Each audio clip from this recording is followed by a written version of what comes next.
everybody. Kev's just outside trying to help somebody find something in the canal. They've dropped something, so he's got his magnet out.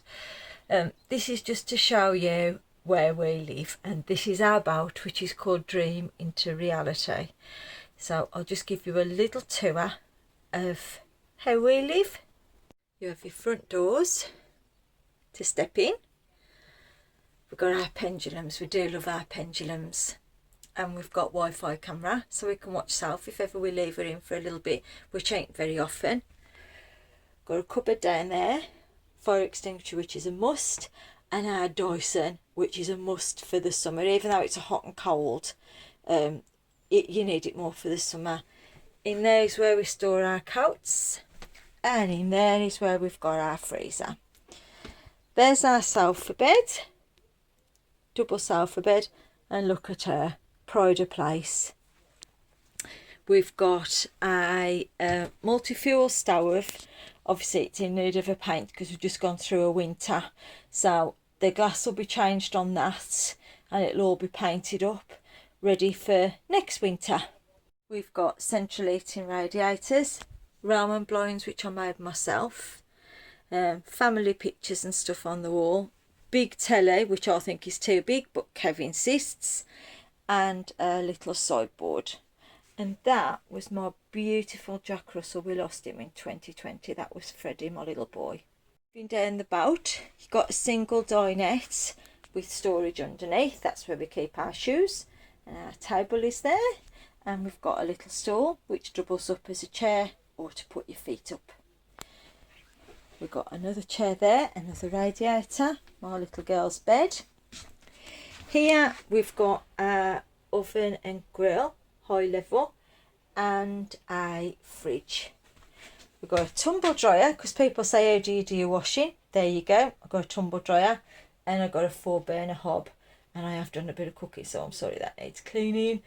We've got a sink with a tap and a water filter tap, an electric kettle and toaster like other people have, and a bit of storage. Microwave, larder unit which Kev made, other cupboards, fantastic, and our side hatch which we have to have open when it's a little bit too hot.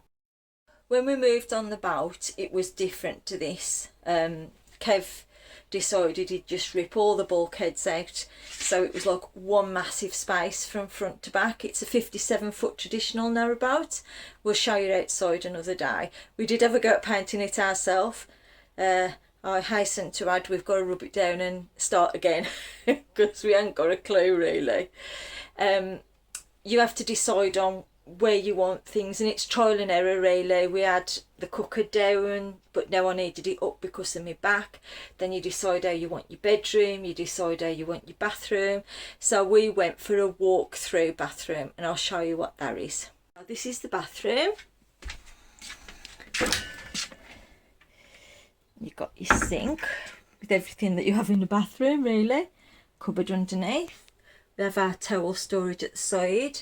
Got portholes in the bathroom and blinds that are made, and storage up there for your medicines and stuff. Got a full quadrant shower, which is fine. And if you look around here, another porthole, another radiator, and that is our other compost toilet that I told you about earlier when I showed you around the van. Inside the slidey doors there is a shelving unit. I'll show you that later. And then we've got a full wardrobe inside there with hanging space. This is the bedroom. As you can see, full-size double bed. There's the portholes I showed you earlier, and the shoe rack, radiator, carpeted. This bed folds up during the day, which gives you more walking space down the side here. And cardigans and dressing gowns and such on the back door. That's the cupboard that I showed you that Kev's put shelves in. Just got clothes in there, storage, and the wardrobe. I think I showed you the wardrobe earlier. We've got to paint the inside of there. And that's where my washing basket is. storage up there. Cupboards, keep tea towels and stuff in there. What do I think? Oh, that there is the controller for the central heating. You just press it and it comes on. You can time it. I don't think I need to show you anything else in here. And that's looking straight back through to the bathroom. That's the back where we store our coats. That's the very back of the boat. This is Kev's domain, not mine. It's a bit dark, but that shows you all the controls and that, and the engines under there. People always say, how do you wash your clothes? I'm sure they think I've got one of them little, I don't know what you call it, what you take down to the stream, like a washing board, and you rub your clothes. But no, we have got a washing machine. It's washer dryer, but I use my new dryer because I find that better than a washer dryer. Kev's still out, come back in. He's helping this guy trying to find whatever he's lost in the canal. People ask us, the first thing they usually ask is it cold living on a boat? Well, let me tell you, it is not. The winters is just so cosy in here. When you've got the log burner on, you have to open the windows and the door. If it's just chilly in the evening, we put the central heating on just like you would in a house. So no, it definitely isn't cold in the winter. As I said earlier, we worked in the NHS. We found it was going too much, so we just bit the bullet, took early retirement. We'd never had a narrowboat holiday or anything like that.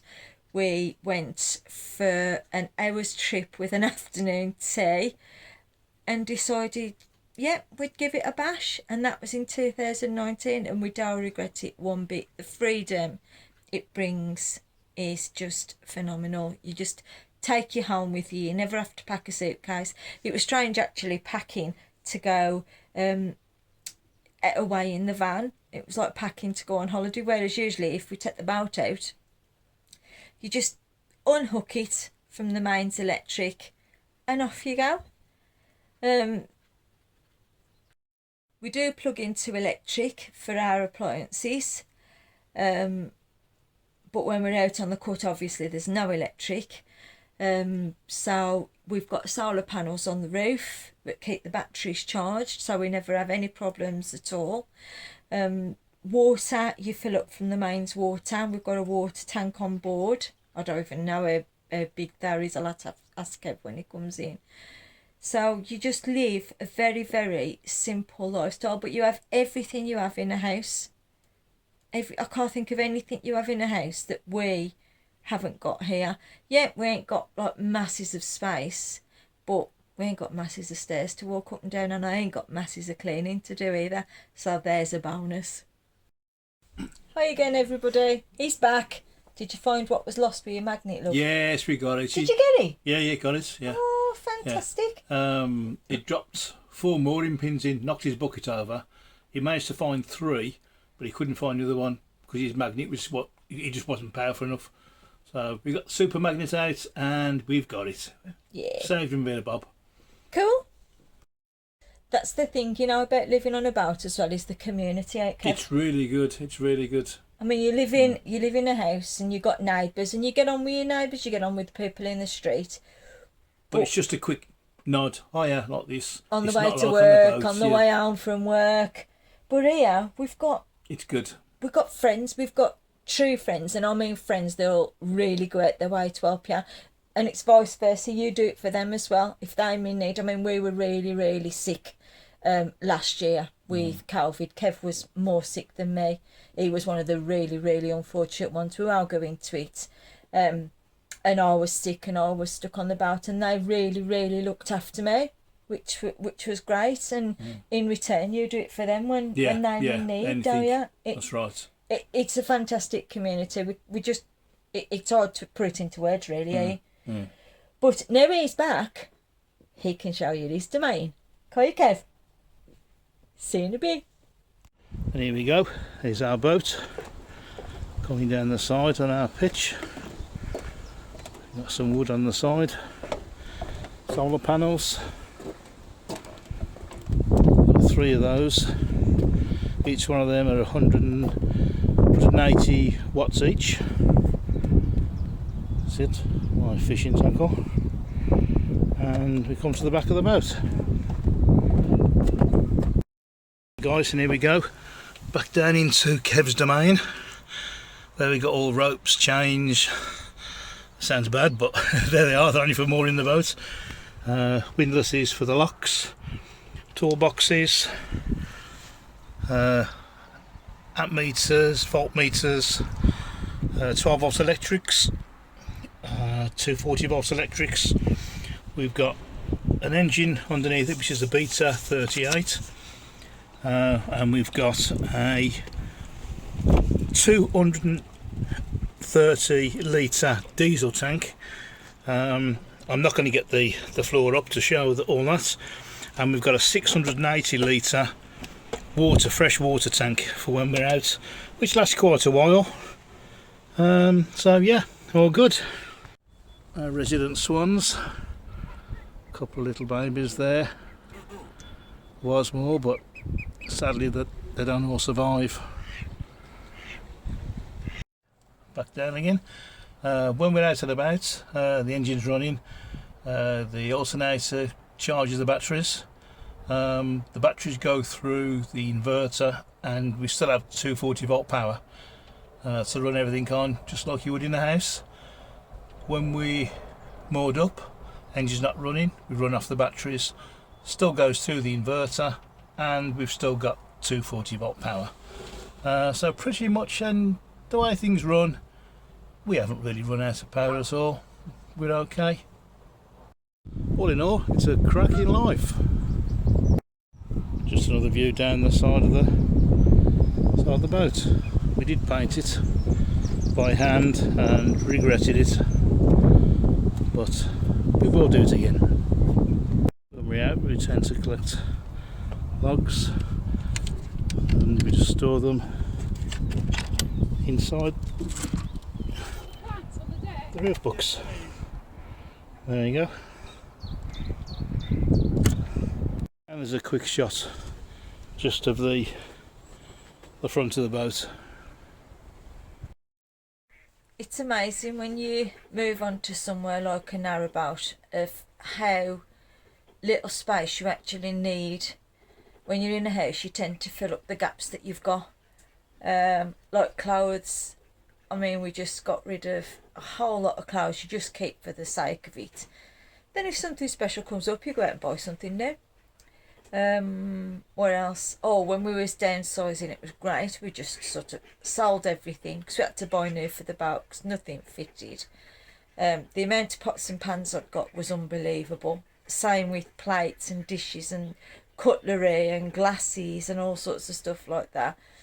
But you tend to just downsize and then you just keep what you need, and it is amazing how little you really do need.